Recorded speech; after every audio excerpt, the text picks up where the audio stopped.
السلام عليكم ورحمة الله وبركاته. بسم الله الرحمن الرحيم. الحمد لله رب العالمين والصلاة والسلام على سيد المرسلين نبينا محمد وعلى آله وصحبه أجمعين. أما بعد، فيقول المؤلف رحمه الله تعالى: عن عبد الله بن عمر أن رجلا قال: يا رسول الله، ما يلبس المحرم من الثياب؟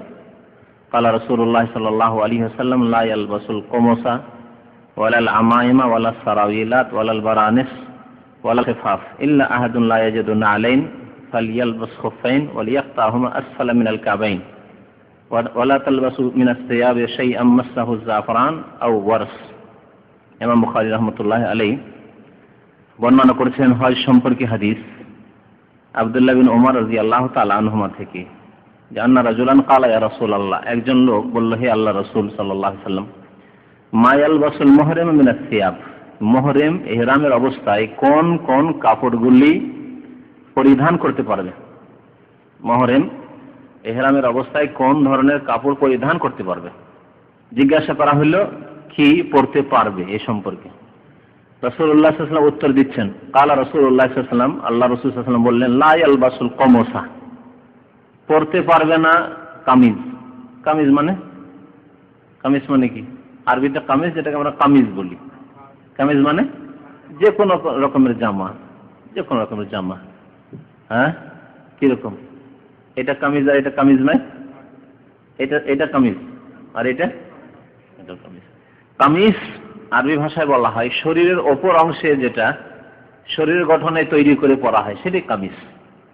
যে কোনো আকারে হোক না কেন, হাফ শার্টের আকারে হোক, ফুল শার্টের আকারে হোক। হ্যাঁ, শার্টের মধ্যে আবার কতগুলি আমাদের দেশে শার্ট আছে, জামা আছে, অথবা পাঞ্জাবির আকারে হোক, অথবা ফুল শার্টের আকারে হোক, অনেকগুলি শার্ট আমাদের দেশে চলতো বা চলে।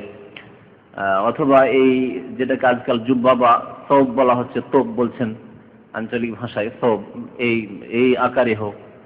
অপর শরীরের অপর ভাগ ঢাকার জন্য যে কাপড় তৈরি করা হয় তার নাম হচ্ছে কামিজ। তাহলে কামিজ পরতে পারবে না ইহরামের অবস্থায়, কথা বলা হয় না। ওয়ালাল আমাইমা, আমামাতুনের জামা, পাগড়ি পরতে পারবে না। ওয়ালা সারাবিলাত, এবং পায়জামা পরতে পারবেন না। সিরওয়ালের জামা হচ্ছে সারাবিল, আর সারাবিলের জামা হচ্ছে সারাবিলাত। পায়জামা পরতে পারবে না। সারাবিল কাকে বলে? যেগুলি নিচের ভাগে পরা হয় এবং শরীরের গঠনে সেলাই করা থাকে। আর যদি সেলাই করা না থাকে তাহলে লুঙ্গি, এজার বলে। তাহলে ইহরামের অবস্থায় যেটা পরা হচ্ছে খোলা, এটা হচ্ছে এজার। ওটাকে যদি আবার সেলাই করে দেওয়া হয় তো সেটা আবার সেলাইকৃত হয়ে গেল। তো সারাবিল পাজামার আকারে হোক অথবা প্যান্টের আকারে হয়ে যায়, ফুল প্যান্ট, এই আকারে হোক, নিচের ভাগে যা পরা হয় সেটার নাম হচ্ছে সিরওয়াল। আজকাল এর সিরওয়াল বলছে না বাজারে।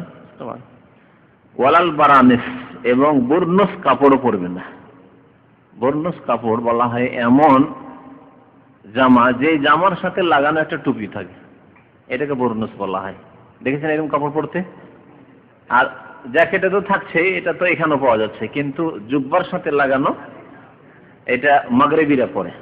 মাগরেব মানে মরক্কোর লোকেরা, আলজেরিয়া, জাজায়েরের লোকেরা, তুনিসের লোকেরা, এসব পশ্চিম আফ্রিকার যেসব সাদা লোকেরা যেগুলো, এরা পরে বেশিরভাগ। তো এটাকে বুরনুস বলা হয়। অর্থাৎ এমন কামিজের সাথে যেটা টুপি লাগানো আছে, মাথা ঢেকে নেওয়া যায়, যখন ঢাকার প্রয়োজন হলো, যখন খোলার প্রয়োজন খুলে নামিয়ে দিল, ঝুলতে আছে, এটা বলে বুরনুস। ওয়ালাল খেফাফ, আর মোজাও পড়তে পারবে না। খুফফুনের জামা হচ্ছে খেফাফ, মোজাও পড়তে পারবে না। ইল্লা আহাদুন লা ইয়াজিদু নালাইন, তবে কারো কাছে যদি স্যান্ডেল না থাকে, নাল মানে স্যান্ডেল, কারো কাছে স্যান্ডেল নেই, জুতা নেই, তখন কি করবে? মোজা তো পরা নিষেধ, খালি পায়ে হাঁটবে। খালি পায়ে এই পাথরের জমিনে হাঁটলে মুশকিল, হ্যাঁ, পায়ের চামড়া ছিলে যাবে। তখন কি করবে?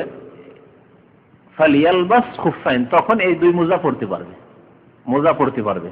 ওয়ালিয়াক্তাহুমা আসফালা মিনাল কাবাইন, তবে এই দুটোকে টাকনার নিচে থেকে কেটে নেবে। টাকনার নিচে থেকে কেটে নেবে, মোজাকে কেটে তার মতো বানিয়ে দেবে, স্যান্ডেলের মতো করে বানিয়ে দেবে। টাকনার নিচে থেকে কেটে না, মানে স্যান্ডেল চটির মতো বানিয়ে নেওয়া, এরকম বানিয়ে নেবে। তাহলে এই মোজা কোন মোজা? কাপড়ের মোজা না, খুব চামড়ার মোজা বলা হয়। চামড়ার মোজাতে আপনি 1-2 কিলোমিটার চলতে পারবেন। চামড়ার মোজা এখানে শিকতে পাওয়া যায়, 30 রিয়াল করে, মানে 40 রিয়াল পাওয়া যায়। আমি দেখেছি কয়েক ভাই কেন, এখানে একটা মাসুদ বলে ছেলে ছিল। কিন্তু এটা জুতা নাই, স্যান্ডেল নাই, মোজাটা পরে হাঁটতে পারবেন, পাটা অন্তত একটু মানে খালি পায়ের চাইতে ভালো চলতে পারবেন।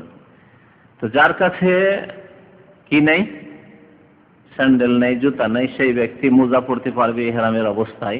স্যান্ডেল জুতা ছিল, হারিয়ে গেছে, মানে আরাফাতে স্যান্ডেল জুতা হারিয়ে গেছে, মানে খালি পায়ে চলা মুশকিল, পাথর কঙ্করের ওপর পাহাড়ি এলাকাতে, তখন মোজা পরে চলেন, কিন্তু মোজাটাকে কেটে জুতা স্যান্ডেলের মতো বানিয়ে নেন আর টাকার নিচে নামিয়ে নেন। তাহলে এটা তো মাসলা হলো।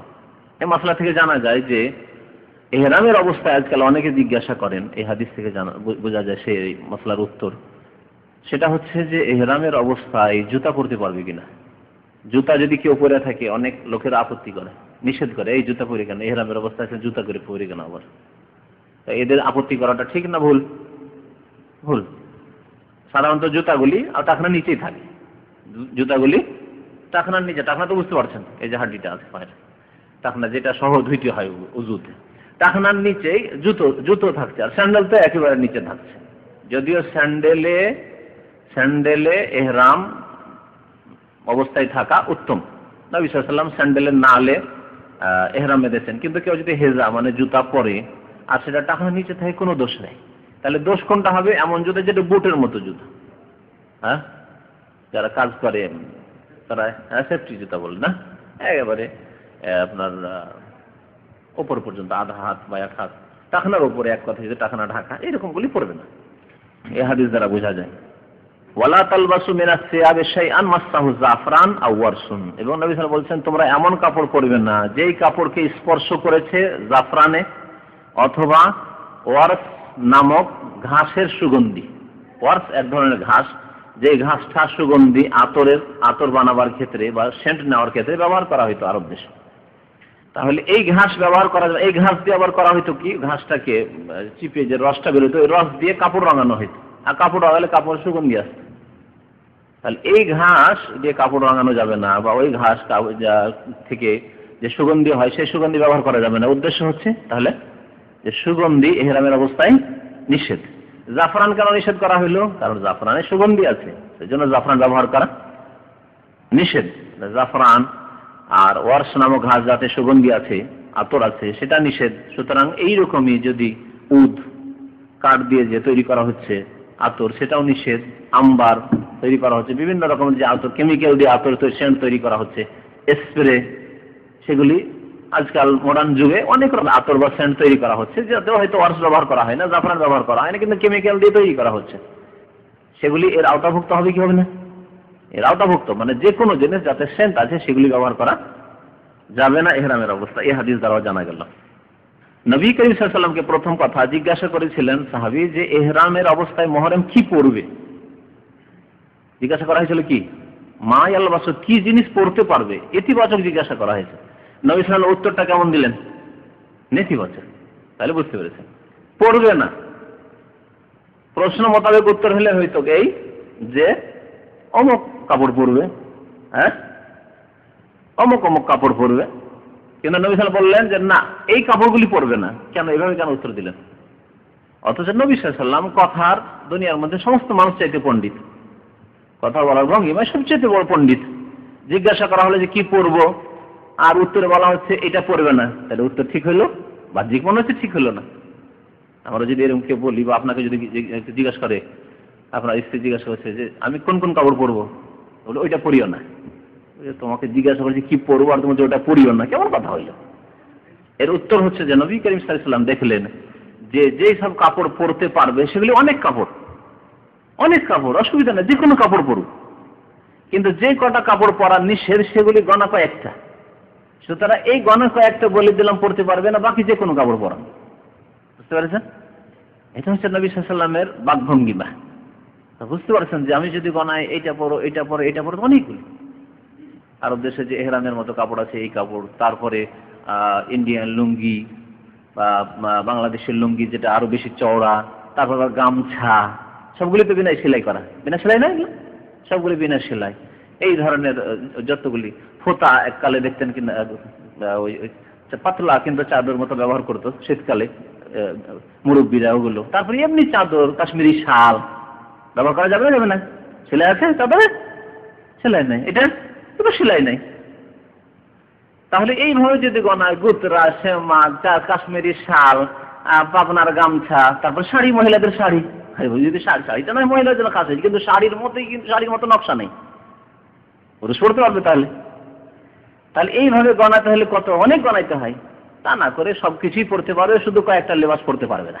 এটা হচ্ছে নবী সাল্লাল্লাহু আলাইহি ওয়াসাল্লামের নীতিবাচক উত্তর দেওয়ার উদ্দেশ্য। নবী সাল্লাল্লাহু আলাইহি ওয়াসাল্লাম কি নিষেধ করলেন তাহলে আবার দেখেন। প্রথম নিষেধ করলেন যে কামিজ পরতে পারবে না। এটা দিয়ে বুঝিয়ে দিলেন যে শরীরের ওপর ভাগে শরীরের গঠন মোতাবেক যেসব লেবাস পোশাক তৈরি করা আছে সেগুলি কোনোটাই পরতে পারবে না।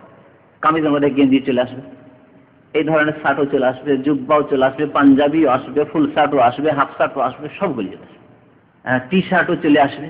শরীরের ওপর ভাগে যতগুলি শরীরের গঠনে তৈরি করে সবগুলি কামিজ, এগুলি পরতে পারবে না।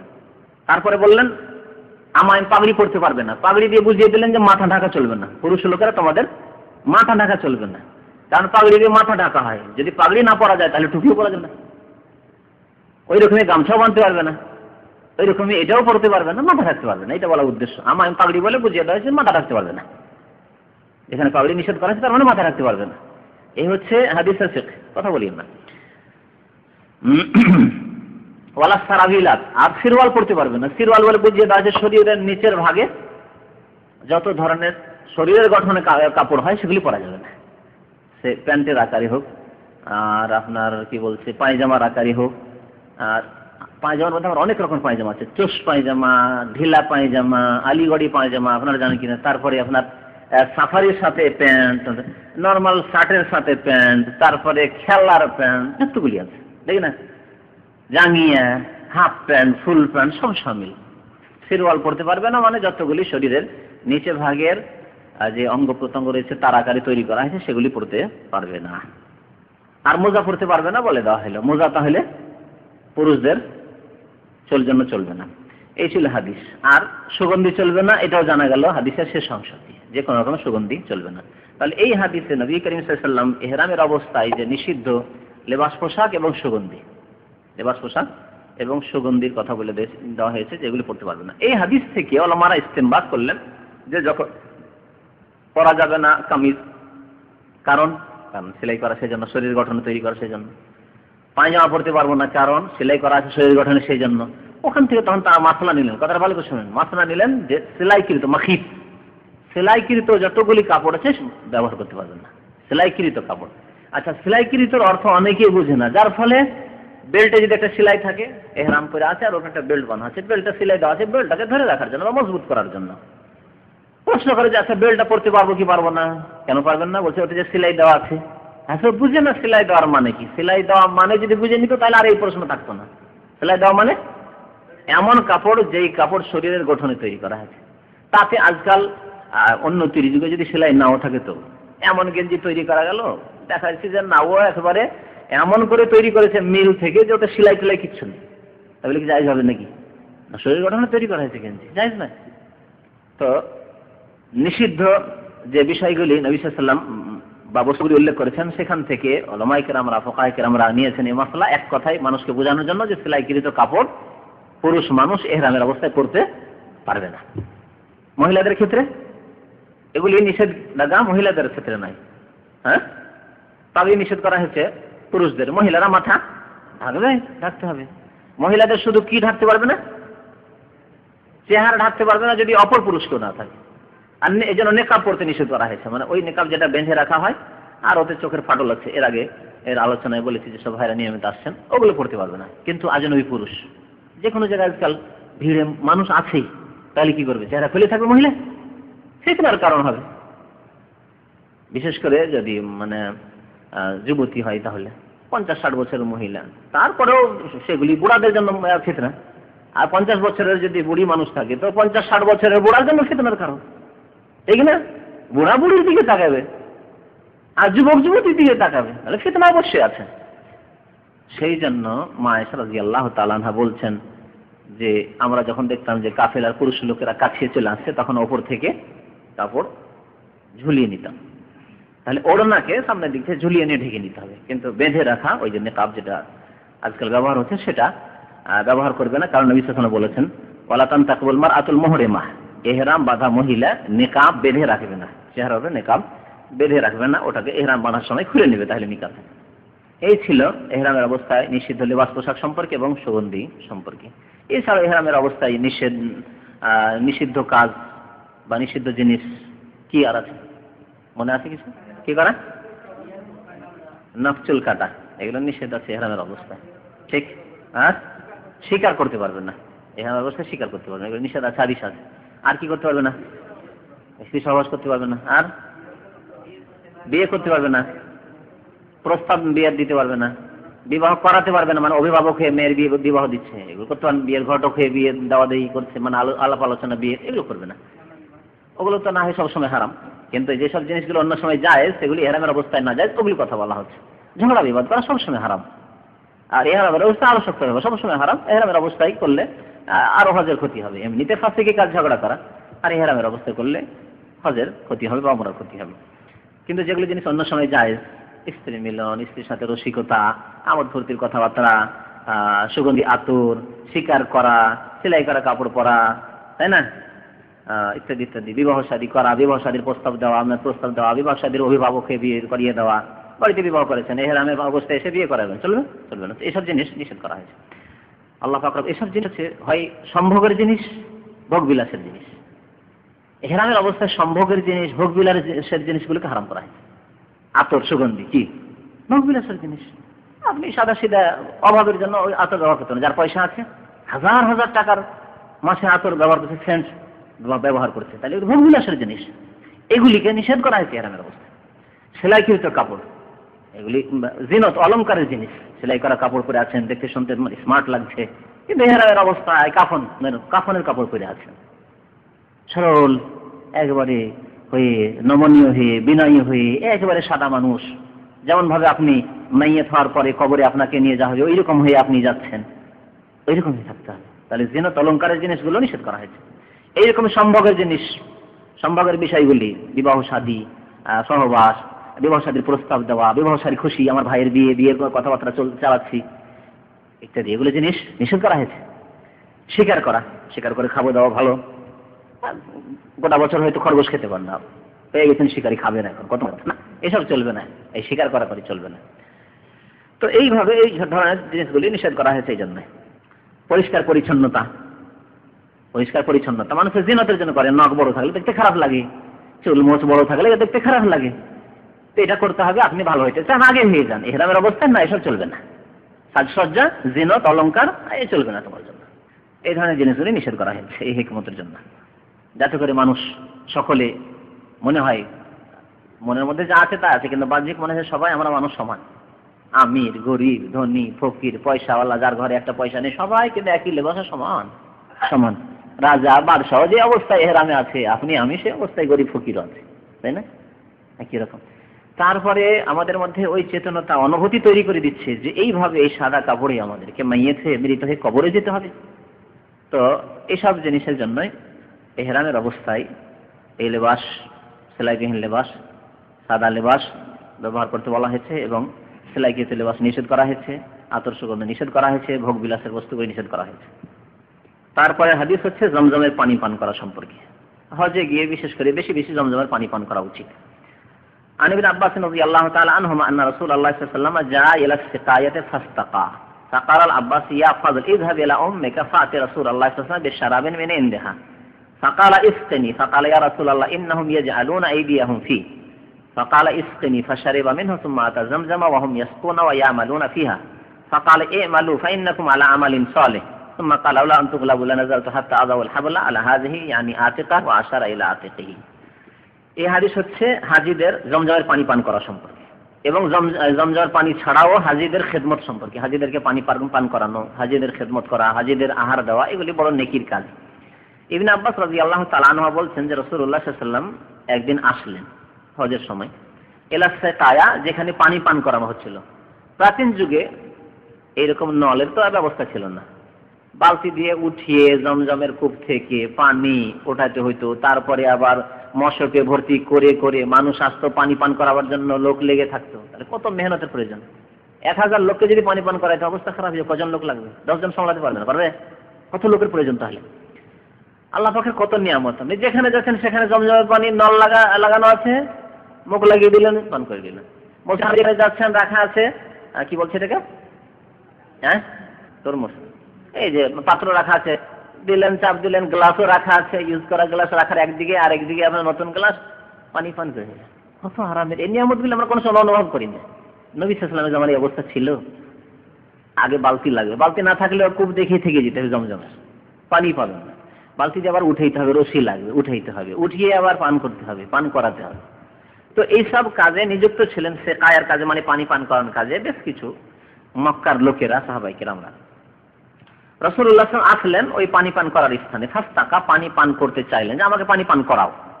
ফাকাল আব্বাস, আব্বাস রাদিয়াল্লাহু তাআলা আনহু, নবীর কে চাচা, আব্বাস রাদিয়াল্লাহু তাআলা বলেন, ইয়া ফাজল, ছেলের নাম ছিল ফাজল, আব্বাসের ছেলের নাম, নবী সাল্লাল্লাহু আলাইহি ওয়াসাল্লাম চাচাতো ভাই নাম ছিল ফাজল বিন আব্বাস। ফাজলকে বলে, হে ফাজল, ইযহাব ইলা উম্মাকা, যাও তোমার মার কাছে যাও। তাহলে জমজমের কূপের কাছেই বাড়ি ছিল আব্বাসের, যাও মায়ের কাছে যাও, আর ভালো পানি বাড়িতে রাখা আছে, নিয়ে এসে নবীকে দাও। এখানে পানিতে যে এসে উঠিয়ে রাখছি আর হাত ডুবাচ্ছে আর খাচ্ছে, পানি খাচ্ছে, এই পানি দেবো নবীকে? যাও বাড়ি থেকে পানি নিয়ে আসো। ফাতে রাসূলুল্লাহ বিশারাবিন মিন ইনদিহা, তোমার মায়ের কাছ থেকে নবী সাল্লাল্লাহু আলাইহি ওয়াসাল্লামের জন্য পানি নিয়ে আসো, মানে পানি, মানে পান করার যোগ্য পানি নিয়ে আসো, সারাব মানে পানীয় বস্তু নিয়ে আসো, পানি নিয়ে আসো। ফাকালা ইসকিনি, নবী সাল্লাল্লাহু আলাইহি ওয়াসাল্লাম বলেন, না না না, বাড়ি যেতে হবে না, এখানকার পানি আমাকে পান করাও, জমজমের কাছে যে পানি আছে এই পানি পান করাও। ফাকালা ইয়া রাসূলুল্লাহ, বললেন আব্বাস, হে আল্লাহ রাসূল, আব্বাস চাচা। তারপর নবী সাল্লাল্লাহু আলাইহি ওয়াসাল্লাম কথা বলতেন না যে মুহাম্মদ, চাচা হলে কি হবে? আল্লাহ পাক কোরআনে কারীমে নিষেধ করেছেন যে নবীকে মুহাম্মদ বলে ডাকা উম্মতের জন্য সমীচীন নয়, উচিত নয়। লা তাজআলু দুআ আর-রাসূল বাইনাকুম কা দুআ বা'দিকুম বা'যা, আল্লাহ বলেছেন তোমরা রাসূলকে যখন ডাকবে তখন তোমরা একে অপরকে যেমন ডাকো, আনোয়ার ভাই, হ্যাঁ, ওমর আব্দুর রহমান ভাই, না, এভাবে ডাকবে না। নবীকে ডাকবে তখন সম্মানের সাথে ডাকবে, তোমরা একে অপরকে যেমন ভাবে ডাকো সেভাবে ডাকবে না। এই জন্য নবী সাল্লাল্লাহু আলাইহি ওয়াসাল্লামকে সাহাবারা ডাকতেন ইয়া রাসূলুল্লাহ বলে, ইয়া নবী আল্লাহ বলে, এইভাবে ডাকতেন। সাধারণত বেশিরভাগ এই দুটি কথা দিয়ে ডাকতেন, ইয়া রাসূলুল্লাহ বা ইয়া নবী আল্লাহ। তো আব্বাস রাদিয়াল্লাহু তাআলা চাচা হওয়া সত্ত্বেও বলছেন যে ইয়া রাসূলুল্লাহ, হে আল্লাহ রাসূল সাল্লাল্লাহু আলাইহি ওয়াসাল্লাম। নবী সাল্লাল্লাহু আলাইহি ওয়াসাল্লাম নবীকে ইয়া রাসূলুল্লাহ বলতেন। মা আয়েশা কত জায়গায় ইয়া রাসূলুল্লাহ বলতেন, ইয়া যাওজি, হে আমার স্বামী, স্বামী হোক, কিন্তু তার চেয়ে বড় রাসূল, হ্যাঁ, স্বামী কিন্তু রাসূল, সেজন্য ইয়া রাসূলুল্লাহ বলতেন। হে আল্লাহ রাসূল সাল্লাল্লাহু আলাইহি ওয়াসাল্লাম, ইন্নাহুম ইয়াজআলুনা আইদিয়াহুম ফি, লোকেরা এই পানিতে হাত দেয়, সবাই হাত দিচ্ছে, হাত ডুবাচ্ছে, পানি খাচ্ছে সবাই এখান থেকে, আপনাকে ভালো পানি দেওয়া যাক বাড়ি থেকে নিয়ে এসে। কালা ইসতেন, না না, এই পানি দাও। দেখছেন কেমন তাওয়াজু, নমনীয়তা, হ্যাঁ, এই হচ্ছে নমনীয়তা, যাতে স্পষ্ট হয়ে যায় যে অহংকার নেই। সকলে খাচ্ছে এখান থেকে পানি, আমি এখান থেকে খাবো, আমার জন্য স্পেশাল পানি নিয়ে আসলে কি বা দরকার। কালা ইসকিনি, নবী সাল্লাল্লাহু বললেন যেখান থেকে পানি সারে বা মিনহু, সেখান থেকে নবী সাল্লাল্লাহু আলাইহি ওয়াসাল্লাম পানি পান করলেন। সুম্মা আতা জমজম, তারপরে জমজমের কূপের কাছে আসলেন। তাহলে পানি যে পান করা হচ্ছিল হতে পারে জমজমের কূপের কাছ থেকে উঠিয়ে নিয়ে একটু দূরে জমজমের কূপের কাছে আসলেন। ওয়াহুম ইয়াসকুনা, সেখানে লোকেরা পানি পান করছে। ওয়া আমালুনা ফিহি, আর লোকেরা ওখানে মেহনত পরিশ্রম করছে, মানে পানি বালতি দিয়ে উঠাচ্ছে আর ঢালছে, লোকজনকে দিচ্ছে, এই কাজে ব্যস্ত আছে, হজের মৌসুম। ফাকাল আমানু, নবী সাল্লাল্লাহু আলাইহি ওয়াসাল্লাম তাদেরকে উৎসাহিত করলেন, বললেন তোমরা কাজকর্ম করতে থাকো, মেহনত করতে থাকো, মানে এই যে পানি জমজমের কুয়া থেকে উঠাচ্ছ আর মানুষকে খাওয়াচ্ছ, করতে থাকো এই কাম। এই মালু, তোমরা এই কাজ করতে থাকো। ফাইন্নাকুম আলা আমালিন সালিহ, কারণ তোমরা খুব নেক কাজে ব্যস্ত রয়েছে, তোমরা খুব সৎ কাজে, ভালো কাজে ব্যস্ত রয়েছে, আমাল সালেহ, ভালো কাজে ব্যস্ত রয়েছে। তা বোঝা গেল যে জনসেবা মূলক কাজ করা নেকি কাজ। জমজম যেখানে লব্ধ, জমজম যেখানে আছে, মক্কায় জমজম পান করাবেন, কিন্তু যেখানে জমজম নাই সেখানে লোকজন যাতায়াত করছে বা লোকজনের ভিড় ভাড় আছে এবং লোকজন কোনো হারাম কাজে আসেনি, নেকির কাজে এসছে, তাই লোকজনকে পানি পান করা, এটা হচ্ছে আমালুন সালেহ, নেকির কাজ, জনকল্যাণমূলক কাজ। মাদ্রাসার পাশে, স্কুলের পাশে, কলেজের পাশে যদি কেউ পানি পান করায় বা পানির নল লাগিয়ে আছে, বিভিন্ন মসজিদের পাশে যে পানির নল লাগানো আছে, কুলার রাখা আছে, রাস্তা দিয়ে লোক যাচ্ছে, পিপাসা লেগেছে, কুলারটা চাপ দিল, পানি পান করে দিল, কি কাজ? আমালুন সালেহ, নেক কাজ। তবে শিরক বিদআতের জায়গায় না, যেখানে শিরক বিদআত হচ্ছে সেখানে না, সজাগ থাকতে হবে। যেখানে বিদআতি কাজ হয়, শিরকি কাজ হয়, সেখানে নাই। আপনি লাগিয়ে দিয়েছেন নিয়ে গিয়ে 18 মাইজবান্ডি শাহজালাল মাজারে, যেখানে লোকজন যাচ্ছে শিরক কুফর বিদআত করার জন্য, অথবা সিনেমা হলের পাশে, হ্যাঁ, সিনেমা হলের পাশে একটা কুলার লাগিয়ে দিয়েছেন, অনেক লোক ভিড় ভাড় করে, এখানে লাইন লাগে, টিকিট কাটে, পিপাসা লেগে যায়, যাক এখানে একটা কুলার লাগিয়ে দিই, পানির ব্যবস্থা করে দিই, চলবে? জায়েজ নয়। তো এই জিনিসগুলি বোঝার রয়েছে। আপনাকে দেখতে হবে যে আমি যেখানে যেই লোকগুলির সেবা করছি সেগুলি নেক কাজে আছে না গুনাহের কাজে আছে। না জায়েজ মিছিল করে বেড়াচ্ছে, আর এই মিছিলের লোক এত ভিড়ভাড় করে রোদে মিছিল করছে, দুপুর বেলায় পানি পান করায়, নেকির কাজ নাকি? না, নেকির কাজ নাই, কিন্তু দিনের কাজে আছে, ইসলামের কাজে, অথবা জায়েজ কাজে আছে। ওকে জায়েজ কাজে আছে, লোকজন বাজারে যাচ্ছে, ভিড়ভাড় এখানে বেশি, জায়েজ কাজে বাজারের লোক এখান দিয়ে যাতায়াত করে, কুলার লাগিয়ে দিল, লোকজন আসবে পানি পান করবে, অথবা এখান থেকে পানি নিয়ে যাবে, নেকির কাজ। সুম্মা কালা, তারপরে নবী সাল্লাল্লাহু আলাইহি ওয়াসাল্লাম বললেন, লাউলা আন তুগলাবু, আমার যদি আশঙ্কা না থাকতো যে তোমরা ভিড় ভাড়ে কষ্টে পড়ে যাবে, তুগলাও মানে পরাজিত হয়ে যাও, কিন্তু এখানে এর ভাব অর্থ করতে হবে যে তোমরা কে যে খুব বড় কষ্টে পড়ে যাবে, যদি এই আশঙ্কা না থাকতো লানাজাল, তো তাহলে আমি আমার উট থেকে নেমে যেতাম, নেমে হাত্তা আদাল হাবলা আলা হাযহি, তারপরে এই যে রশি, বালতির রশিকে আমার কাঁধে রাখতাম, আর কাঁধে রেখে জমজম থেকে আমি পানি উঠাইতাম, আর পানি উঠিয়ে লোকজনকে আমি স্বয়ং নিজ হাতে পান করাইতাম। এত নেকির কাজ। বোঝা গেল মানুষকে পানি পান করানো, আর বিশেষ করে জমজম পানি যদি কোনো ভাইকে পান করাতে পারেন। আজকাল আপনি রশিও লাগবে না, আর বালতি দিয়ে উঠাইতে হবে না। দেখছেন যে একটা বৃদ্ধ লোক বা একটা মুরব্বী মানুষ, বয়স্ক মানুষ অথবা যুবকী হোক, আসছে পানি পান করার জন্য, আপনি বসে পানি পান করছেন, আপনি আগে ওকে দিয়ে দিলেন, আর তারপরে আপনি পান করছেন। এমন যে না তুমি লাইন লাগে থাকো, আমি আগে খাই তারপর তুমি খাও, আমি খেয়ে উঠি তখন তুমি খাও না, পানিটা নিয়ে আগে আপনি ধরিয়ে দিলেন, আফদল দিয়ে দিলেন, দেওয়ার পরে তারপরে আপনি খেলেন। এখানে যদি আপনি নিয়ত করেন যে আমি নেকির জন্য করলাম, তো আল্লাহ পাক আপনাকে অনেক নেকি দিবেন। আপনি কল্পনা করতে পারেন যে আল্লাহ পাক কত নেকি দিবেন। কারণ নবী সাল্লাল্লাহু আলাইহি ওয়াসাল্লাম একটি হাদিসে, মান সাকা মুসলিমান আলা জামাইন, কোন মুসলিম ব্যক্তিকে যদি তার পিপাসার সময় পানি পান করায়, সাকাহুল্লাহু মিনার রাহিকিল মাখতুম, আল্লাহ পাক তাকে রাহিকুল মাখতুম থেকে, হাউজে কাউসার থেকে পানি পান করাবেন, হাউজে কাউসার থেকে পানি পান করাবেন, তাহলে আল্লাহ পাক জান্নাত দিবেন ইনশাআল্লাহ তাআলা। ফরজ ওয়াজিব ঠিক থাকতে, 5 ওয়াক্ত নামাজ ঠিক থাকতে হবে, রোজা, যাকাত, হজ, হারাম কাবিরা থেকে বেঁচে থাকবে, তাহলে আল্লাহ পাক তাকে জান্নাত দেবে এই নেক আমলের জন্য।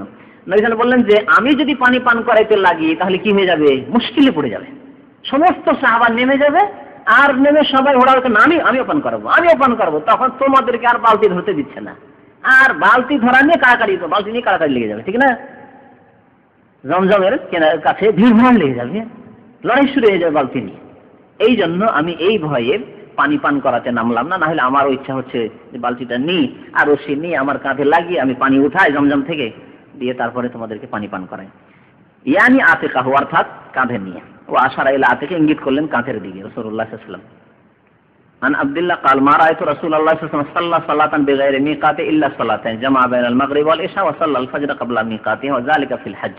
আব্দুল্লাহ বিন মাসউদ রাদিয়াল্লাহু তাআলা আনহু বর্ণনা করছেন যে আমি রাসূলুল্লাহ সাল্লাল্লাহু আলাইহি ওয়াসাল্লামকে কখনো দেখিনি সালাতান বেগাইরে মিকাতিহা, যে কোন নামাজ তার ওয়াক্তের বাইরে পড়েছেন, প্রত্যেক নামাজ সময় মতো পড়েছেন, ওয়াক্তে পড়েছেন, কিন্তু ইল্লা সালাতাইন, 2 বার নামাজ পড়তে দেখেছি ওয়াক্তের বাইরে, সময়ের বাইরে। একবার জামা বাইনাল মাগরিব ওয়াল ইশা, ইশা এবং মাগরিবকে একত্রিত করে পড়েছেন, এটা ওয়াক্তের বাইরে। কোন নামাজ এটা? কোথায়? মুজদালিফা, আরাফা থেকে বেরিয়ে যেতে হবে 9 তারিখের সন্ধ্যায়, নামাজ না পড়ে আরাফা থেকে বেরিয়ে গেলে, আরাফা থেকে হেঁটে আসলে কমপক্ষে 2-2.5 ঘন্টা লাগবে বা 3 ঘন্টা লাগবে। তাহলে এখানে আসতে আসতে অনেক সময় দেখা যাবে যে মাগরিবের সময়টা চলে গেছে, এশার সময় হয়তো চলে গেছে, 11টা বেজে গেছে, হয়তো 12টা বেজে গেছে, ঠিক না?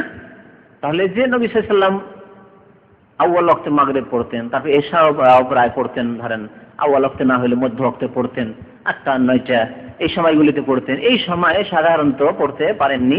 কোন দিনে? যদি দেখা যায় যে আপনার মুজদালিফা আস্তে আস্তে রাত 11টা পার হয়ে চলে যাচ্ছে, তার মানে অর্ধেক রাত শেষ হয়ে যাচ্ছে, তাহলে আপনাকে রাস্তাটি পড়ে নিতে হবে, কারণ এশার নামাজের শেষ ওয়াক্ত হচ্ছে অর্ধেক রাত হওয়া। এমন নয় যে 1টা 2টোর সময় পৌঁছেছেন, আপনি 3টের সময় পৌঁছেছেন, এসে আপনি মাগরিব এশা পড়বেন না, এরকম কাজা করে নাই। কিন্তু এখানে উদ্দেশ্য হচ্ছে যে নবী সাল্লাল্লাহু আলাইহি ওয়াসাল্লাম যেটা নরমাল ওয়াক্ত ছিল মাগরিব এশা পড়ার, সেই সময় না পড়ে একটু বিলম্ব করে লেটে পড়েছেন এই নামাজ। আর ফজরের নামাজ ওই দিনে, ফজরের নামাজ ওয়াসাল্লাল ফজর ক্বাবলা মিকাতিহি, ফজর নামাজ পড়েছেন তার ওয়াক্তের পূর্বে। তাহলে কি ফজর নামাজ ওয়াক্তের পূর্বে পড়া যায়? এখানে ওয়াক্তের পূর্বে মানে নবী সাল্লাল্লাহু আলাইহি ওয়াসাল্লামের যেটা সাধারণ ওয়াক্ত ছিল ফজর পড়ার, অর্থাৎ সুবহ সাদেকে আজান হলো, তারপর বেশ কিছুক্ষণ অপেক্ষা করা হলো, যেমন আজকাল হচ্ছে 25 মিনিট আধা ঘন্টা ইন্তজার করার পরে নামাজ হচ্ছে। নামাজ তো তার আগে পড়ে নেওয়া যায়, যেই সময় আজান হচ্ছে সেই সময় পড়ে নেওয়া যায়, কিন্তু সেই সময় নবী সাল্লাল্লাহু আলাইহি ওয়াসাল্লাম পড়তেন না। 25 মিনিট আধা ঘন্টা লেট করে তারপরে ফজরের নামাজ পড়তেন, একটু অন্ধকার থাকতে, গালাস থাকতে। কিন্তু এই মুজদালিফার রাত্রে, 10 জিলহজের রাত্রে নবী সাল্লাল্লাহু আলাইহি ওয়াসাল্লাম যেমনই আজানের সময় হলো, শুভ সাদেক হইল, সাহরি খাওয়ার সময় শেষ, মানে পূর্ব দিক একটু ফর্সা হতে লেগেছে, আউয়াল ওয়াক্তে একবারে শুরু হতেই, যেমন আজকাল অনেকে ডিউটি যান, আল্লাহু আকবার ফজর আজান হয়েছে আর বাসে চাপতে হচ্ছে, সাথে সাথে নামাজ পড়ে আপনি গাড়িতে চেপে যান, জায়েজ আছে। এখনো কিন্তু জামাত কোথাও শুরু হয়নি, না শহরে শুরু হয়েছে না কোথাও শুরু হয়েছে, কিন্তু আপনার উপরে এখন গাড়িতে চড়ে গেলে সমস্যা না, আজান হয়ে গেছে, নামাজের অক্ত শুরু হয়ে গেছে, আপনি একাই নামাজ পড়েন, কারণ আপনার ডিউটিতে গাড়িতে চেপে যেতে হচ্ছে অথবা ডিউটিতে লেগে যেতে হচ্ছে, জামাত আর ধরতে পারবেন না হয়তো, এরকম হয়তো। নবী সাল্লাল্লাহু আলাইহি ওয়াসাল্লাম এই মুজদালিফার রাতে ফজরের নামাজ পড়েছেন যে নরমাল সাধারণভাবে যে ওয়াক্তে পড়তেন তার আগে। এর মানে এই নয় যে শুভ সাদেকি হয়নি, এখনো রাত 2:30 2টো হয়ে আছে আর তখনই পড়ে নিয়েছেন না। আজকাল যেমন আজান হচ্ছে কয়টায়, 4:30 কাছাকাছি, 4:30টায়, এমন নয় যে নবী সাল্লাল্লাহু আলাইহি ওয়াসাল্লাম 4টার সময় পড়ে নিয়েছেন, 3:30 পড়েছেন, তা করেননি।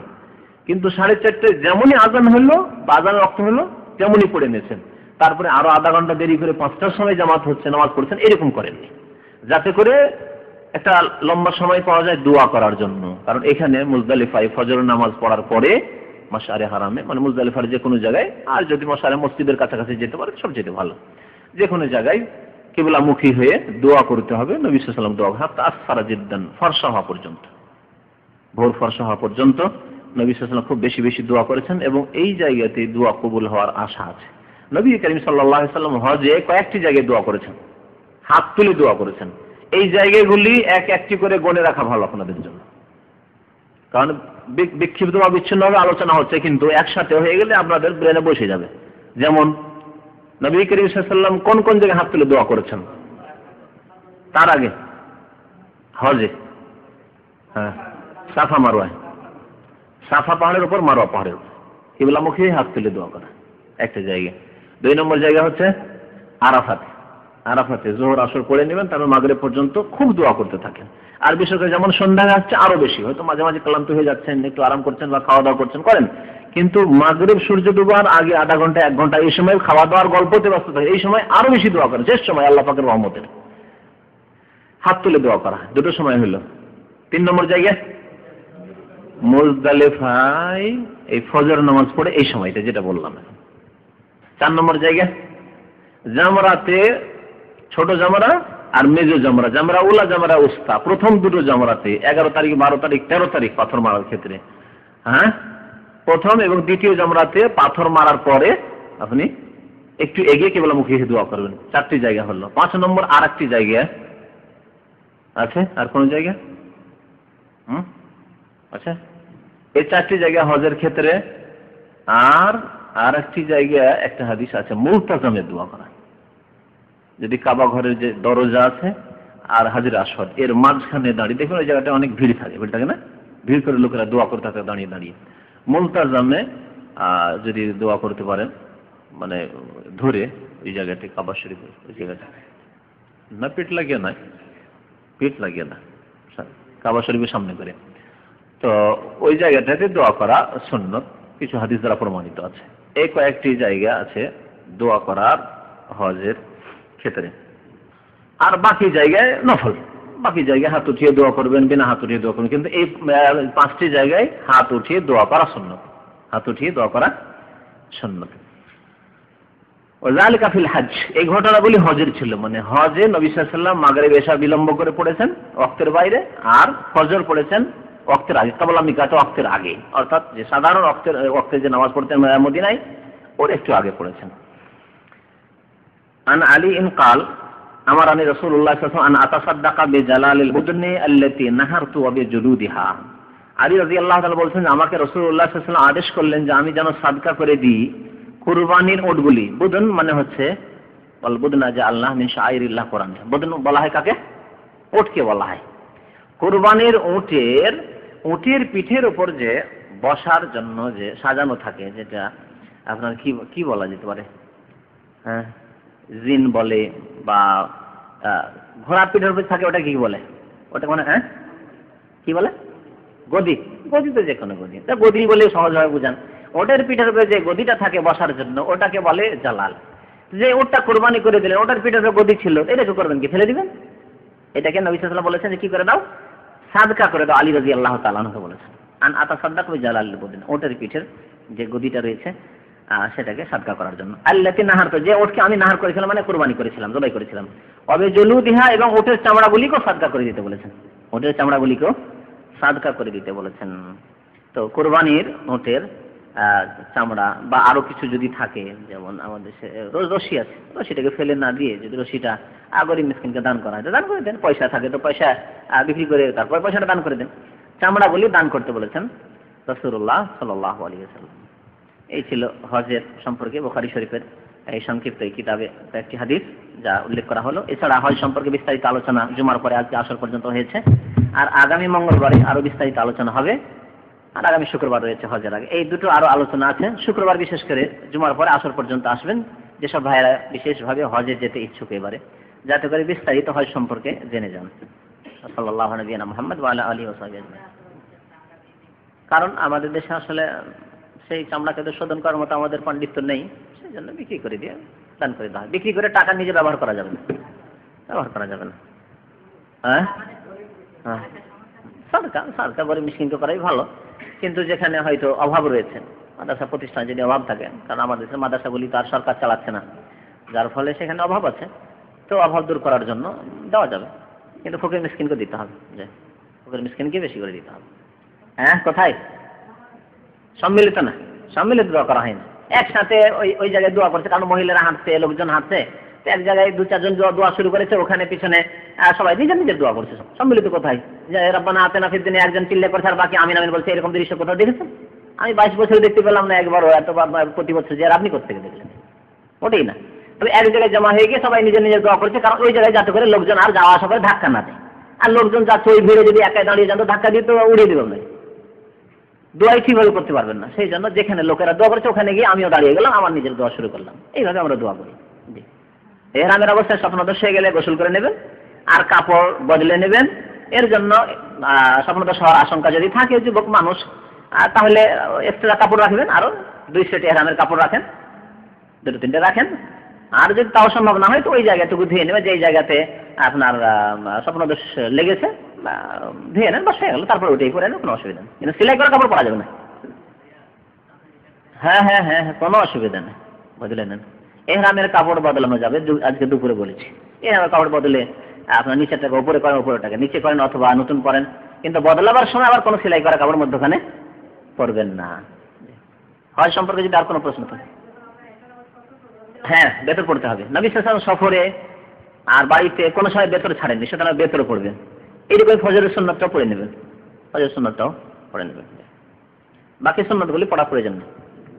মসজিদে নামাজ পড়লে তাহিয়াতুল মসজিদ পড়বেন, বা নফল পড়তে পারেন, নফল পড়া আলাদা, কিন্তু যেগুলি সুন্নত রাতে বা সেগুলি নবী সাল্লাল্লাহু আলাইহি ওয়াসাল্লাম যেহেতু পড়েননি সেগুলি পড়ার প্রয়োজন নেই। তবে কেউ যদি কখনো পড়ে না তো জায়েজ আছে। কোন দিক মহিলাদের কাপড় চোপড় না কোন দিক জিজ্ঞেস করছেন? মহিলাদের জন্য যে কোনো কাপড়ে, যে কোনো রঙের কাপড়ে আর যে কোনো কাপড়ে এহরাম বাঁধতে পারে, শাড়িও পরে থাকতে পারে, বোরকার নিচে মানে ঢেকে রাখতে হবে, শুধু শাড়ি পরে থাকলে তো পেট খুলে যাবে আমার। তো নিচে শাড়ি আছে, ওপরে বোরকা আছে, কোনো অসুবিধা নেই, অথবা আপনার সালোয়ার কামিজ আছে, ম্যাক্সি আছে, যে কোনো মহিলার কাপড়, জায়েজ কাপড়, ঢিলা ঢালা কাপড় হলেই হলো, আর ওপরে যাতে করে ঢাকা থাকে এরকম বোরকার কাপড় পরবে। শুধু মহিলাদের নিষেধ চেহারায় ওই যে নেকাবটা বেঁধে রাখবে না। অপর পুরুষ যদি থাকে সেই সময় ওড়নাকে সামনের দিক থেকে ঝুলিয়ে নিয়ে ঢেকে নেবে। যখন মানুষ নেই, মানুষ চলে গেছে অথবা দূরে গেছে দেখতে পাবে না, তখন খুলে চেহারা করে নেবে। মহিলারা আর একটি কাজ করবে না, ওয়ালা তালবাসুল কুফফাজাইন, নবী সাল্লাল্লাহু আলাইহি ওয়াসাল্লাম বলেছেন হাতের দস্তানা, হাতের মোজা পরবে না, হাতের মোজা মহিলারা পরবে না, পুরুষও পরবে না। পায়ের মহিলারা পরতে পারবে, পুরুষ লোকেরা পায়ের মোজা পরবে না, হাতের পরবে না, আর মহিলারা হাতের পরবে না, পায়ের মোজা পরতে পারে। হ্যাঁ, লেবাসের ক্ষেত্রে বলি, মহিলার ক্ষেত্রে আমাদের দেশের মানুষরা, ইন্ডিয়া, বাংলাদেশ, পাকিস্তান, বিশেষ করে মহিলারা, এরা সাদা কাপড় নিয়ে আসে, ওড়না নিয়ে আসে, আর এমন করে বাঁধে শক্ত করে, চেহারা খোলা, আর এখানে একবার থুতনিতে এমন করে বেঁধেছে যে দাগ পড়ে গেছে, আর ওই সাদা কাপড়টা উপরে হইতে হয়, নিচে কালো থাকার সবুজ থাক, কিন্তু উপরে এটা সাদা, এটা হইতেই হবে, মনে করে যে মহিলাদের এটা এহরামের কাপড়। এগুলি বিদাতি ধারণা, ভুল ধারণা। মহিলাদের কোনো কাপড় নেই, বরং এইরকম করে চেহারা খুলে থাকা জায়েজ নয়, হারাম। চেহারা খুলে থাকবে, যদি চেহারা যদি বেঁধে থাকে এখন পর্যন্ত আরো সুন্দর লাগবে দেখে, চেহারা আরো ফুটে উঠবে, ঠিক না? সুতরাং এইভাবে চাইজ না যে চেহারা খুলে থাকবে, অপর পুরুষ আছে চেহারা ঢেকে থাকতে। এক সফরে একটাই উমরা করা সুন্নত, এক সফরে একটাই উমরা করে। নবী সাল্লাল্লাহু আলাইহি ওয়াসাল্লাম 4 সফরে 4টা করে উমরা করেছেন, যথেষ্ট। আর বেশি যদি ইবাদত করতে চান তাহলে বেশি বেশি তওয়াফ করবেন। মক্কায় যতদিন আছেন প্রতিদিন সকাল বিকাল যতবার পারেন 7 চক্কর দেন, 2 রাকাত নামাজ পড়েন, 1 তওয়াফ হয়ে গেল। 7 চক্কর দেন, 2 রাকাত নামাজ পড়েন মাকামে ইব্রাহিমের পেছনে, 1 তওয়াফ হয়ে গেল। বেশি বেশি তওয়াফ করেন আর উমরাও একটাই করবেন, যথেষ্ট। অন্য কারণে আমি যদি করতে চান মিকাতের বাইরে তায়েফ চলে যান অথবা মদিনা চলে যান, আবার ফিরে আসেন, কিন্তু মক্কা থেকে বারবার উমরা করার না, ঠিক নয়। অন্যের নামে হলে আরেক সফরে যান। তামাত্তুকারীকে তওয়াফ, একটা হচ্ছে তওয়াফে কুদুম উমরার তওয়াফ, আর তারপরে 10 তারিখের তওয়াফ হচ্ছে ফরজ তওয়াফ, তওয়াফে জিয়ারা বা তওয়াফে ফাজা বলে। তারপরে বিদায়ী তওয়াফ, এই 3টে তওয়াফ। আর সাই হচ্ছে দুটো, তওয়াফে বিদার পরে সাই নেই, তো বিদায়ী তওয়াফের পরে সাই করলে তো বিদায়ী সাই হয়ে যায়, বুঝা গেছে? বিদায়ী সাই নেই, বিদায়ী তওয়াফ, তওয়াফ করে বিদায়ী, শেষখানে সাই নেই। সাই আছে প্রথম যখন তওয়াফে কুদুমে গেল তখন উমরার সাই, আর আরেকবার 10 তারিখে করলো, 10 তারিখ করে উত্তম। আর কেউ যদি বিরুদ্ধ হাজিরার সাথে আছে, আপনার আব্বা আছে বা কেউ আছে দেশ থেকে হাজির আছে, 10 তারিখে বলেন, 11 তারিখে 12 তারিখে গেলেন, যখন ওই ফরজ তওয়াফ করবেন তওয়াফে জিয়ারা, তখনই তার সাথে সাই করে নেবেন, তারপরে পরে তার সাথে লাগা। আর শেষখানে বিদায়ের সময় যখন বিদায় হয়ে আসবেন বা হাজিরা বিদায় হবেন, তখন শুধু তওয়াফ করবেন, সাফা মারওয়া সাই করবেন না, নাহলে ভুল হয়ে যাবে। তাহলে বাইতুল্লাহ থেকে তার বিদায় হলো না, সাফা মারওয়া থেকে বিদায় হলো। সাফা মারওয়া থেকে বিদায় নেওয়া বিদআত, বিদায় নিতে হবে কাবা শরীফ থেকে। বিদায় তওয়াফ মানে বিদায় নেওয়া, যে আল্লাহ তোমার ঘর থেকে বিদায় নিচ্ছি, আবার তৌফিক দিন, তাহলে এই তওয়াফে বিদআত, সেই বিদআত নেই। পাথর কতটা মারতে হবে? আজকে তো দুপুরে বলেছি, জোহর পরে ছিল না? কতটি মারতে হবে বলেছি? 70টি মারতে হবে। যদি উত্তম হজ করেন 13 তারিখ তাহলে 70টি। 10 তারিখে সকালবেলা এসে 7টি, আর 11 তারিখে 21, 12 তারিখে 21, 13 তারিখে 21, তাহলে 3 21 63, আর 10 তারিখে 7টি, কত হইল? 70টি। আর যদি কেউ তাড়াহুড়া থাকে 12 তারিখে চলে আসে, তাহলে সন্ধ্যা লাগার আগে মিনা থেকে বেরিয়ে যেতে হবে, তাহলে 21টা কমে যাবে, 21টা কমে যাবে। আজকে হজের মাথায় চলবে উসুল হাদিস থাক, মনে হয় আজকাল হজ করতে করতে মাথা ব্যথা হয়েছে। ঘোড়ার গোস্ত যদি আপনার বাড়িতে বেশি ঘোড়া থাকে তাহলে খেতে পারবেন, আর একটাই ঘোড়া আছে তো চড়ারই হয় না, তো ঘোড়া যেহেতু আজকাল অল্প স্বল্প, সেই জন্য না খাওয়াই ভালো। শরীয়তের আসল মাসলা হচ্ছে ঘোড়া খাওয়া জায়েজ, হানাফি মাযহাবে জায়েজ নয়। অথচ ইমাম আবু হানিফা রাহমাতুল্লাহ আলাইহি সম্পর্কে বর্ণিত আছে যে তার ইন্তেকালের 3 দিন আগে তিনি ঘোড়া খাওয়া হালাল ফতোয়া দিয়ে মারা গেছেন। মানে মাসলা যখন হাদিস তার কাছে পৌঁছেনি, যখন পৌঁছিল শেষ জামানায়, হয়তো যখন হাদিসটা পৌঁছে গেল, তখন তিনি বললেন যে এতদিন তো আমি বলতাম যে ঘোড়া খাওয়া হারাম, আমার কাছে হাদিসটা পৌঁছেনি। ও আজেনা কি লহমিল খাইলি হাদিস আছে, আবু দাউদের হাদিস আছে, আরো কয়েকটি কিতাবের হাদিস, সহিহ হাদিস, যে নবী সাল্লাল্লাহু আলাইহি ওয়াসাল্লাম আজেনা কি লহমিল খাইলি, খাইল মানে ঘোড়া, ঘোড়ার গোশত খাওয়ায় নবী সাল্লাল্লাহু আলাইহি ওয়াসাল্লাম এজেন দিলেন, মানে অনুমতি দিলেন। প্রথম দিকে নিষেধ করা ছিল, কারণ প্রথম দিকে জিহাদের ময়দানে ঘোড়া পাওয়া যায় না জিহাদ করার জন্য, তার ঘোড়া খেতে কি করে অনুমতি দিবেন? পরে আজেনা মানে অনুমতি দেওয়া হয়েছে। ওই রকমই বললাম, যদি আপনার বাড়িতে ঘোড়া থাকে তাহলে খান, আর যদি একটা ঘোড়া থাকে তো একটা ঘোড়াতে তো চড়ারই পান না। আমরা তো জিন্দেগিতে ঘোড়াই চড়তে পাইনি।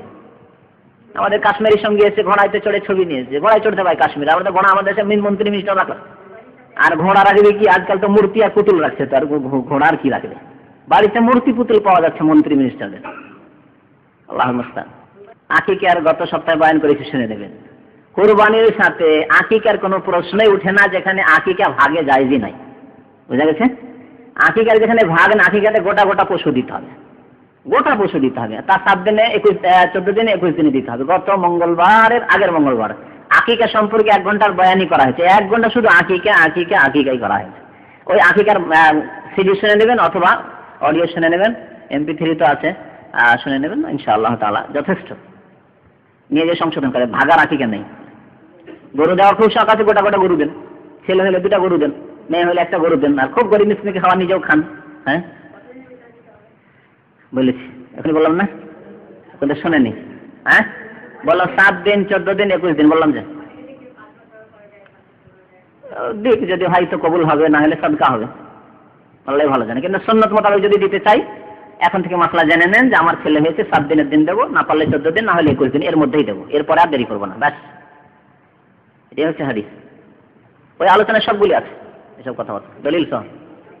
হ্যাঁ তওয়াফের পরে, হ্যাঁ নির্দেশ সূরা কাফিরুন আর সূরা ইখলাস। প্রথম রাকাতে সূরা কাফিরুন, সূরা ফাতিহার পরে দ্বিতীয় রাকাতে সূরা ইখলাস, কুল হুয়াল্লাহু আহাদ উত্তম। বাকি যদি কেউ ভুলে হঠাৎ করে অন্য কোনো সূরা দিয়ে পড়ে নিয়েছে, কোনো অসুবিধা নেই, এগুলি সুন্নাত মুস্তাহাব জিনিস। জামরাতে পাথর মারার সময় জুমার পরে আসেননি, এখন এসে ঘুমাইলেন। পাথর কখন মারতে হবে? জুমার পরে আলোচনা হয়েছে। পাথর মারতে হবে 10 তারিখে সকালবেলা মুজদালিফা থেকে এসে, 11, 12, 13 তারিখ জাওয়ালের পরে, মানে সূর্য মাথার উপর থেকে ঢলে যাওয়ার পরে শুরু হবে। জাওয়ালের পর থেকে শুরু করে সন্ধ্যা মাগরিব পর্যন্ত মেরে নাই উত্তম। আর যদি কারোর সাথে মহিলা থাকে বা দুর্বল বৃদ্ধরা থাকে তো রাত্রেও মারতে পারে, অসুবিধা নেই, রাত্রেও মারতে। আজকাল আর আলহামদুলিল্লাহ ভিড় হয় না, সুতরাং বিকেলবেলা যদি আসর পর যান অথবা মাগরিবের একটু আগে আগে যান তো মহিলাদেরকে নিয়ে বৃদ্ধদেরকে নিয়েও মারা যায়।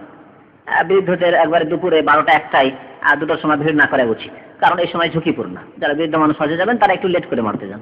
আমি নিজে মানুষ যাতে ভিড় না করে, কারণ আমাদের দিকে অনেকে তাকাই যারা এই সাইড চলে যাচ্ছে এখনই যাবো, আমি কখনো আসর আগে মারতে যাই না কথা। আমি আসর পরে বের হইলাম, আর আমি হাঁটতে হাঁটতে আমার এক্সারসাইজও হইলো আর আমার হাঁটাও হইলো, গেলাম হেঁটে হেঁটে যে মেরে মাগরিব হইলো, মারা হয়ে গেল, মাগরিব পরে হাঁটতে লাগলাম, আর এসা পরে ক্ষমাতে পৌঁছে গেলাম। ভিড় থাকে না ওই সময়। না, আসলে ভুল ধারণা মানুষের। মানুষ আজকাল খুব বেদাতি ফতোয়া আছে যে না দিনেই মারতে হবে আর প্রথমখানেই মারতে হবে না। তারপরে আজকাল যারা সাধারণ হাজি হজের দুটো দিক আছে, একটা বাহ্যিক আমলগুলি আর একটা হচ্ছে তার রুহানিয়াত, আধ্যাত্মিকতা, তাকওয়া, পরহেজগারি, খুশু। আজকাল অধিকাংশ হাজি, সাধারণ হাজিদের মধ্যে আধ্যাত্মিকতা, রুহানিয়াত নেই। মারবো, ধরবো, এই করবো, এই তপ করবো, এই যে দৌড়াদৌড়ি ছোটাছুটি বাহ্যিক, এই যে যেটা মানে খোলের খুব যত্ন, কিন্তু ভিতরে যে মগজের কোনো যত্ন নেই। তাকওয়া, পরহেজগারি, আমার জবানটা কন্ট্রোল হয়ে যাওয়া, হাত পা কন্ট্রোল হয়ে যাওয়া, চোখটা কন্ট্রোল হয়ে যাওয়া, হারাম থেকে চোখকে বাঁচানো, কানকে বাঁচানো, হারাম খাওয়া থেকে জবানকে বাঁচানো, পেটকে বাঁচানো, খারাপ নিয়ত থেকে বাঁচানো, তারপরে তাকওয়া, পরহেজগারি, আল্লাহ পাকের কাছে কেঁদে একটু দোয়া করা, এইসব জিনিসগুলো আসলে নেই। আখলাক চরিত্র পাল্টিয়ে যাওয়া, নম্রতা চলে আসা, আদব কায়দা চলে আসা, এগুলি নেই আসলে হজে গিয়ে যে দেখবেন যে আল্লাহ হয়ে গেছে, খুব কাঁদছে আল্লাহর কাছে, দোয়া করছে এবং বেশ পরহেজগারি চলে এসছে, হজ থেকে এসে মাশাআল্লাহ চরিত্রবান হয়ে গেছে, এই দিকগুলো নাই। কি মারলাম একবারে খুব শয়তানকে, তারপরে গেলাম দেখি যে ভিড় ভাড় নেই, চলে গেলাম সামনে একবারে গিয়ে দেখে এইরকম করে মারলাম। এগুলো হচ্ছে হাজিদের বয়ান। ওগুলো তো বেদাতি আছে, যারা হয়তো জুতা মারেও না, তারাও যদি শুধু বাহ্যিক অপর দিক দিয়ে শুধু দেখে যে আমি এরকম করে মারতে পারলাম, ওইখানে কাছে গিয়ে মারলাম ইত্যাদি। কিন্তু দোয়া কতটুকু করলেন, সংশোধন কতটুকু করলেন, বিড়ি খেয়ে চলে এলেন, সিগারেট খেয়ে চলে এলেন হজ থেকে, দাড়ি সাফ করে চলে এলেন হজ থেকে, বা সেই করে দিলেন, কোথায় আপনার পরিবর্তন?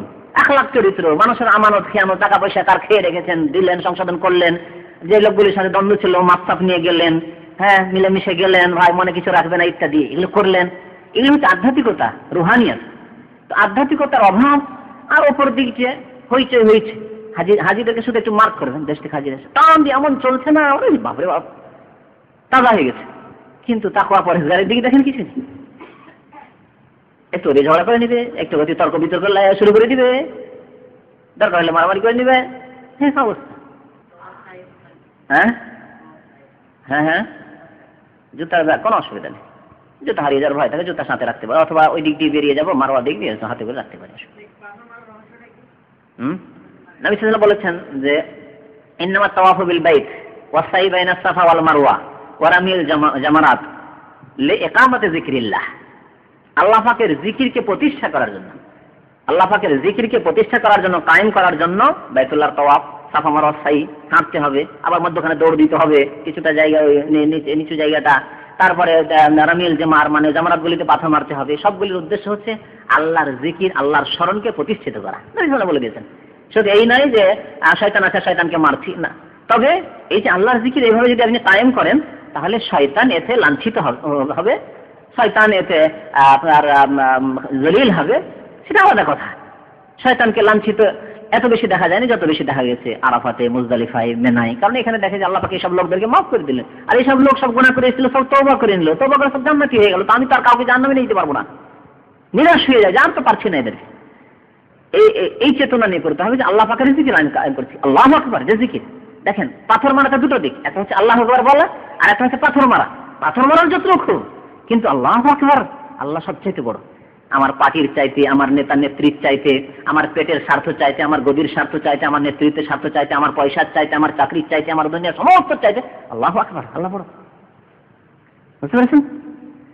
এটি বলছিলাম যে একটা দিক আছে রুহানিয়াতের দিক, আধ্যাত্মিকতার দিক, আর একটা হচ্ছে বাহ্যিক দিক। বাহ্যিক দিক হচ্ছে পাথর মারলেন, আর আল্লাহু আকবার যে বলছেন এটা হচ্ছে চেতনার সাথে আল্লাহু আকবার, আল্লাহু আকবার। আল্লাহু আকবার আপনিও পড়ছেন আমিও পড়ছি, আপনি হচ্ছে এমন ইখলাসের সাথে পড়ছেন আল্লাহ সত্যি আল্লাহু আকবার। আল্লাহু আকবার মানে আল্লাহ পাক এত বড়, যখন তো আল্লাহ পাকের নাফরমানি করতে পারি কি করে? এটা হচ্ছে সংশোধনের জীবন। আর আল্লাহু আকবার বললেন, খেয়ালই না যে আল্লাহু আকবার বললেন, পাথর মেরে চলে এলেন, বাস কোনো পরিবর্তন আসলো না। হ্যাঁ, 10টা রোজা রাখবে, 3টা রোজা ওখানে রেখে আসবে আর 7টা এসে বাড়িতে রাখবে। কখন থেকে রাখবে? যেদিন পৌঁছিবেন সেই দিন গিয়ে যদি আরাফার আগে আগে পেরে নেন রেখে নেবেন। ধরেন এখান থেকে যারা এখানে আছেন তাদের বাস্তবতার কথা বলি, আপনি এখান থেকে 7 তারিখে পৌঁছিলেন, ঠিক না? বা 5 তারিখে বেরোলে 6 তারিখে পৌঁছিলেন, তাহলে 7 তারিখে রোজা রেখে নেন, সবচেয়ে ভালো। 8 তারিখে রোজা রেখে নেন, 2টা হয়ে গেল। 8 তারিখে মেনায় রোজাটা রেখে নেন, আর 7 তারিখে তার আগে মক্কাতে বা যেখানে আছেন সেখানে রেখেন। 7 তারিখে পারলেন না, তাহলে 8 তারিখে রাখেন। 9 তারিখ আরাফার দিন রোজা না রাখাই ভালো, যদিও কেউ রাখলে যায় যাচ্ছে, হাজিদের জন্য না রাখে ভালো। তাই 9 তারিখ রাখেন না, 10 তারিখে রোজা রাখা হারাম, সুতরাং 10 তারিখে চলবে না। তাহলে 9, 10 বাদ দিয়ে দিলেন, এখন 11, 12 রেখে নেন, বোঝা গেছে? 8 তারিখে একটা রাখলেন আর 11, 12 রোজা রেখে নেবেন। 12 তারিখে যদি চলে আসেন তবু হজের মধ্যে হইল, 13 তারিখে আসেন তবু হজের মধ্যে হইল। আর যদি মনে করেন আমি ওইদিকে পারলাম না, 7, 8, 9 পারলাম না ওইদিকে, 10 তারিখে হারাম, তাহলে 11, 12, 13 রেখে চলে আসেন। যারা এখান থেকে হয়ে যাচ্ছেন, কারণ আপনাদের গাড়ি 13 তারিখে ছেড়েই দিবে, অথবা 12তেও ছেড়ে দিতে পারে, ঠিক না? কিন্তু দেশের হাজি যারা বা দূর থেকে আছে, এখনো 10 দিন পর যাবে মদিনা বা দেশে ফ্লাইট 2-4-10 দিন পরে আছে, তাহলে তারা আগে পরে যে কোনো সময় রাখতে পারে। এই হজের দিনগুলিতে রাখবে না, ওদেরকে বলবো যে না আরাফার দিনও চলবে না, তাশরিকের দিনে 11, 12, 13 চলবে না, কারণ এসেছে হয়তো হজের 10 দিন আগে, ওমরা করার পরে পরে 3টি রোজা রেখে নিই। এই রোজা মানে একবারে হজের দিনগুলিতে মানে মেনাতে আর আরাফাতে থাকতে হবে এই অর্থ নয়। ওমরা করে নিয়ে মক্কাতে আছে, জিলহজ মাসের 1 তারিখে চলে এসেছে, অথবা এখন হাজিগুলো চলে এসেছে, যে এই হাজিরা এখনই রেখে নিই, যারা কোরবানি দিতে পারবে না এখনই 3টি রোজা রেখে নিই। অথবা 13 তারিখ হয়ে গেল, তারপরে মক্কা চলে আসলে হাজি, আসার পরে মক্কাতে 14, 15, 16 এগুলোতে রেখে নিই, এইভাবে রাখবে। এক কথায় মক্কাতুল মুকাররমাতেই রাখতে হবে, এই কথা বলা হয়েছে। ওতে হাজির আগে যদি রেখে নেয় ওমরা শেষ করে আর হজের মাঝখানে, তাহলে সবচেয়ে ভালো। আর আপনারা যেহেতু সময় কম পাচ্ছেন সেজন্য আপনাদের জন্য সময়টা বলে দিলাম। আরাফার দিন রাখবে না, কারণ নবী সাল্লাল্লাহু আলাইহি ওয়াসাল্লাম রাখেননি। 10 তারিখে রাখা চলবে না, কারণ ঈদের দিন সেটা, বাকি দিনগুলিতে রোজা রাখতে পারবেন। আইয়ামে তাশরিকে অন্যদের জন্য নিষেধ আছে 11, 12, 13 তারিখ, কিন্তু হাজিদের জন্য রোজা রাখা জায়েজ আছে, তামাত্তুর রোজা বা কিরানের রোজা। মসজিদে হারামে যদি মান্নত করে তাহলে দেবেন যেভাবে দেওয়ার, যদি কোরআনের মান্নত করে থাকে তো কোরআন দিয়ে দেবে, কিন্তু সাধারণত এই কোরআনগুলি কোন মসজিদে পাঠিয়ে দেওয়া হয়, মসজিদে হারামে ওখানকারই কোরআন দেওয়া হয়। যাই হোক, আছে অবশ্য, আপনারা জানেন না কিন্তু আছে, ওখানে আছে রিয়াসাতুশ শুউনুল হারামাইন, একটা অফিস আছে হারামের পাশে, ওখানে দান দেওয়া যায়, লিখিত হয়ে দেওয়া যায়। হারামাইনের সেবার জন্য যে অফিস আছে সে অফিসে দেওয়া যায়, গিয়ে দান করা যায়। অথবা ওর চাইতে ভালো গরিব মিসকিনকে যদি দিয়ে দেয়, মক্কার গরিব মিসকিনকে দান করলে বেশি নেকি আছে। গরিব মিসকিন দেখে মক্কা যদি দান করে দেয়, যখন মান্নত করেছে মসজিদে হারামে, তাহলে অফিসে গিয়ে দান করতে পারলে ভালো। দেওয়ার মতো সামর্থ্য থাকলে দিবে, আর দেওয়ার সামর্থ্য যদি না থাকে আর মাপ চাই তো মাফ করলে মাফ হবে। এই না যে মাপ দিবা দাও না হলে গেলাম, এটা চলবে না। ওর যদি দয়া হয় তো মাপ দেবে, অথবা মাপ না দিলে খবর আছে তোমার। ভাই যেগুলো চোর ডাকাত, ওকে মাফ না করে কোনো উপায় আছে? আমাদের দেশে কোনো চোর যদি বলে যে দেখো তোমার বাড়ি চুরি করেছি তুমি মাফ করে দাও, মাফ না করলে উপায় আছে? চুরি করবে আবার এসে। আমাদের এলাকার এক ডাকাত হজে এসেছিল, আজকে থেকে 10 বছর আগে প্রায়। আমাদের এলাকার এক ডাকাত, খুব প্রখ্যাত ডাকাত, শেষ জামানে হজে এসেছে। তো এলাকায় যে বাড়িতে ডাকাতি করেছে তার বাড়ি গেল, যাওয়ার পরে হাতটা ধরে নিল, আর ধরার পর বললো যে তোমার ডাকাতি করেছি তোমার বাড়ি, তুমি মাফ করে দাও।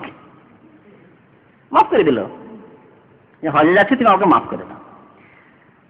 তো যদি মাফ করে তো ভালো কথা, আল্লাহ পাক ওকে আরো ভালো বদলা দেবে। কিন্তু ধমক দেখি অথবা এমন চাপের মুখে যে মাফ না করলে কোনো উপায় নেই, মাফ হবে না। তাহলে স্ত্রীর মাপ দেওয়া এরকমই, মহারানা মাপ যেসব ভাইরা আছে ওইরকমই। স্ত্রীকে মাপ চাওয়া মানে ওকে চাপ সৃষ্টি করে মাপ চাওয়া। মাপ না করলে খবর আছে, আপনি বলবেন না যে তোকে কষ্ট দেবো, কিন্তু পদে পদে ওকে শিক্ষা দেবেন। আপনি যখন তখন ওর সামান্য একটু লবণ বেশি হয়েছে দিবেন একটা গুতা, একদিন একটু ঝাল বেশি হয়েছে দিলেন এক মায়ের, বুঝতে পারছে যে মাফ করিনি তার জন্য এরকম শাস্তি চলছে, ঠিক না? সেই জন্য স্ত্রীর কাছে মোহর মাপ চাওয়াই জায়েজ নয়। আমি এটা আমার এটা ব্যক্তিগত ফতোয়া, কোরআন হাদিস যতটা বুঝছি তাতে যে স্ত্রীর কাছে মাপ চাইলে কোনো স্ত্রী এমন বেয়াদব নাই যে মাফ করবে না, সেজন্য মাপ চাওয়াই জায়েজ নয়। আমাকে সে ঘনিষ্ঠ একটা মানুষ যদি এসে বলে সে আপনি 200 রিয়াল পাবেন মাফ করে দেন, আমি না বলতেই পারবো না, যেখানে ধার দিয়ে চাইতেই পারি না মানুষকে, এই জায়গায় মুশকিল। তো কথা হচ্ছে যে সেই জন্য মাপ চাওয়া দেখতে হবে, যে হয়তো অনেক সময় চক্ষু লজ্জা মাফ করে দিচ্ছে, অথবা চাপে মাফ করে দিচ্ছে। যদি স্ত্রী উপায় নেই, মাফ না করে উপায় আছে, আমার থাকতে হবে এর ঘরে সারা জীবন, আমার দেশে বিয়েই হয় না, তারপরে বিয়ে কোন রকম হয়েছে, তালাক হলে তো আরোই বিয়ে হবে না, এটা হিন্দু সভ্যতা, তো মাফ না করে উপায় আছে। সেই জন্য স্ত্রীর কাছে মাফ চাওয়া যায় না। আপনি যতটা দিতে পারবেন ততটার উপর ইত্তেফাক করেন যে আমি এতটা মোহর দিতে পারবো। আর খামাখা বেড়ে দিয়েছেন 2 লাখ টাকা, আর শয়তানি মন দুইটা আছে যে 1 পয়সা দেবো না, না দিতে হবে, যা বেঁধেছেন দিতে হবে ফরজ। আপনি জমি বিক্রি করে দেন আর আপনি সারা জীবন খেটে দেন, দিতে হবে। ঠিক আছে, যা ইনকাম করছেন স্ত্রীর নামে দিয়ে দেন, ওর নামে হোক, যেখানে ইচ্ছা করলে আপনার নামে হবে না, আপনার ছেলে মেয়ে তো পাবে যদি থাকে তাহলে, আর না থাকলে তার হক নিয়ে গেল। কারণ আপনি চুক্তি করেছেন যে তোমাকে মহারান আমি 2 লাখ টাকা দেবো, এখান থেকে ইনকাম করেন আর পরিশোধ করেন। আর এমন নয় যে এত টাকা তো দিতে পারবো না, তোমার বাবাও বেঁধে দিয়েছে, মাফ করে দাও, চলবে না, চলবে না। কে বললেন আমার ভাইয়ের বিয়ে দিলাম 5,000 টাকা, আর এক ভাইয়ের বিয়ে দিলাম, এটা ম্যাক্সিমাম এটা 10,000 টাকা, 10,000 দেশের ফালতু কথাবার্তা, কোনো আইন নেই। কে বলছে? আমার বিয়ের কথা বললে তো হাসবেন, শুনে প্রয়োজন আর হাসাবো না, থাক এত হাসাবো না। 7,000 টাকা, 7,000 ওটাকে আরো কমিয়ে নিয়েছেন, আর একটা 0 কমিয়ে দেন, যে আরো কিছু কমান, আরো কমিয়ে দেন। 525 টাকা মোহরে আমি বিয়ে করেছি। এগুলি আপনাদের জন্য আদর্শ যে এখনো সম্ভব। তারপরে আমি আকদনামা করে, আকদনামা না হলে ভাবিলে আনা যায় না, আমার আকদনামা নেই, নেকার নাম অবশ্যই আছে আমার কাছে আছে। কি মনে করেন আপনি? কোথায় পেলেন যে এগুলো ভুল কথাবার্তা। সরকার কোনো বেঁধে রাখেনি। আসল কথা হচ্ছে যেটা ইসলাম, সেটা হচ্ছে যা আপনি দিতে চাইবেন ওয়াদা পুরা করতে হবে, নাহলে মুনাফিক হবে। আর তারপরে হক নষ্ট করলেন আপনি, আল্লাহ পাকের জবাব দিতে হবে। আমি 2 লক্ষ লিখি না, 2 লক্ষ দেন। আমি 500 লিখেছি, 500 দিয়েছি, কিন্তু তারপরে অনেক কিছু দিয়েছি, বুঝতে পেরেছেন? কিন্তু আমি প্রথম শর্ত যে এতটাই দেবো, যাতে আমার দায়িত্ব মুক্ত হয়ে যায়। এখন দেবো না ফল আমার জন্য ইচ্ছা, যদি মেয়ের বাবা মেনে নেয় যে ঠিক আছে স্বর্ণ ওর মধ্যে থাকলো তো যাই আছে, অসুবিধা নেই। মেনার মধ্যেই থাকতে হবে, মেনার মধ্যেই থাকা অজিব। হেমত মেনা ঠিক এক্সটেন, হ্যাঁ ওটা মেনাই, ওটা ফতোয়ার ভিত্তিতে মেনা, মেনাতে জায়গা হচ্ছে না সেই জন্য ওটাও মেনার হুকুম, অসুবিধা নেই। তবে যারা আজিজিয়াতে থাকছে বিল্ডিং এ তাদের জন্য চলবে না। আজিজিয়াতে যাদেরকে হোটেলে নিয়ে বা বিল্ডিং এ রাখছে, বাসা ভাড়া করে, ওটা যায় নেই। সস্তায় যারা যাচ্ছে 1,500 2,000 টাকায়, অনেক সময় আজিজিয়াতে রাখছে না, রাতে এসে কাটাইতে হবে মেনাতে। 11 তারিখ 12 তারিখে রাত, কমপক্ষে এই 2 রাত। হ্যাঁ ওদের মজাব ওইটা, কিন্তু মেনাতে নবী সাল্লাল্লাহু আলাইহি ওয়াসাল্লাম থেকে সাহাবায়ে কেরাম কাউকে অনুমতি দেননি, শুধু যারা বকরি চায় অথবা পানি পান করে জমজমের তাদেরকে শুধু, হ্যাঁ ওদেরকে। সুতরাং মেনাতে থাকা ওয়াজিব অধিকাংশ আইম্মায়ে কেরামদের নিকটে। আর কেউ না থাকলে দম দিতে হবে, সেগুলো পুরো মাথা থেকে ছোট করে নেবেন।